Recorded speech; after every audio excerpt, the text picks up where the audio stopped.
Hello students, इस video में हम करेंगे पाठ नंबर 8 प्रेरणा का सार। प्रेरणा नामक लेख की लेखिका मीना शर्मा ने एक गुब्बारा बेचने वाली मनीष और उसकी बहन सीमा के माध्यम से बच्चों की पढ़ाई का क्या महत्व हो सकता है, इस पर प्रकाश डालने की चेष्टा की है। गरीब बच्चों की पढ़ाई न कर पाने की क्या व्यवस्था होती है, इसको समझना और फिर उसका कोई उचित उपाय ढूंढना सचमुच एक बहुत ही पुण्य का काम हो सकता है। एक दिन गाड़ी से सफ़र कर रही लेखिका की एक चौराहे पर गुब्बारे बेचने वाले 7-8 साल के लड़के पर नज़र पड़ी, जो गाड़ी के पीछे भागकर भी अपने गुब्बारे बेचने के लिए गिड़गिड़ा रहा था। वह 10 रुपए वाले गुब्बारे 10 रुपए की जगह 5 रुपए तक बेचने के लिए तैयार था। वास्तव में उसने दोपहर से कुछ नहीं खाया था। लेखिका ने गुब्बारे लेने से तो इनकार कर दिया, पर उसे खाने के लिए कुछ बिस्किट दिए और उससे पूछा कि क्या तुम पढ़ोगे।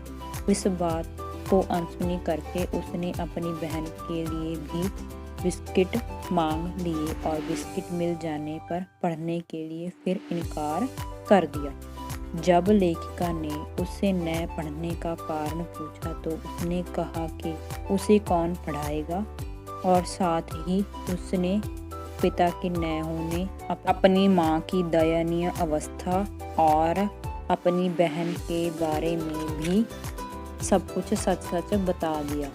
लेखिका का मन पसीज उठा और वह कुछ अन्य पूछने की हिम्मत न कर सकी। दूसरे दिन रविवार को उसने पुनः उसी चौराहे पर जाकर गुब्बारे बेचने वाले बच्चे से मिलकर उसका और उसकी बहन का नाम पूछा। उसने अपना नाम मनीष और बहन का सीमा बताया।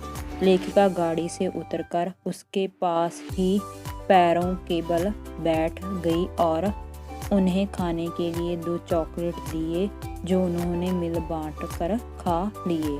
तभी हौसला करके लेखिका उन्हें समझाने लगी कि अगर पढ़ोगे नहीं तो फिर अपने जीवन का निर्वाह कैसे करोगे, अपने जीवन को कैसे सुधारोगे। तभी बच्चों की माँ ने कहा, मैडम जी, क्यों सपने दिखाती हूँ इन बदकिस्मतों को, इनके सपने साकार कैसे होंगे। मेरे बच्चे स्कूल नहीं जा सकते। तब लेखिका ने उन्हें आश्वासन दिया कि यहाँ पास में ही प्रेरणा सहायता सोसाइटी के अंतर्गत मैं तुम्हारे बच्चों को 3 बजे लेने आऊँगी और वह वहाँ 2 घंटे पढ़ लिख सकेंगे।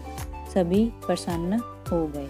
बीमार हो जाने के कारण लेखिका 3 दिन न आ सकी, पर चौथे दिन जब उनके पास गई तो बच्चे भागते हुए आए और कहा, मैडम, हमने कुछ पैसों से कॉपी भी खरीद ली है और माँ से भी आज्ञा ले ली है। मनीष से लेखिका ने पूछा कि पढ़ने के बाद क्या बनने का सपना है। तब उसने पुलिस इंस्पेक्टर की तरफ इशारा करके वैसा बनने की इच्छा अभिव्यक्त की। सीमा ने भी बताया कि वह लेखिका की तरह मैडम बनेगी और सबको पढ़ाएगी। तब लेखिका ने उन्हें विश्वास में लेते हुए कहा कि तुम दोनों पढ़ लिख कर बिल्कुल अपने सपने पूरे कर सकते हो।